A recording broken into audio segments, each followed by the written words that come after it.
Okay, hi everybody. So here we're going to be asked to rationalize and simplify several expressions, and we're going to start with this one right here.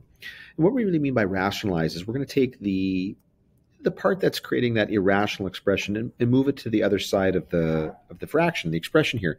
So I've got this square root of 3x in the denominator. So what I'm going to do is I'm going to take my expression and I'm going to move it. I'm going to get rid of that radical down there by squaring. It's a square root, so I'm going to square it.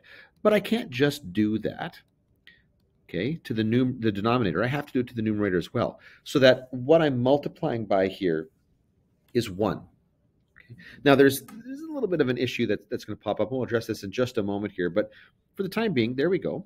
And so in my numerator, it's just going to be 5x multiplied by the square root of 3x. But in the denominator, I'm going to get 3x. The square root of 3x multiplied by the square root of 3x is 3x.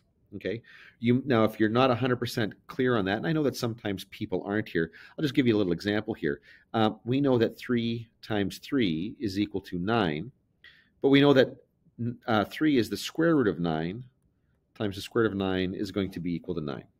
Okay. The reason that works is because that's just what a square root is, right? So the root of 9 multiplied by the root of 9 is 9. So the root of 3x multiplied by the root of 3x is going to give me 3x here. Now, I have got this common x factor in the numerator and denominator, so I can cancel that, and I'm going to be left with 5 multiplied by the square root of 3x all over 3. With the one stipulation here that x cannot equal 0. Okay? Now, that was true in the original expression. In my final expression, it's not necessarily true. If you just look at that 5 multiplied by the square root of 3x over 3, x could equal 0.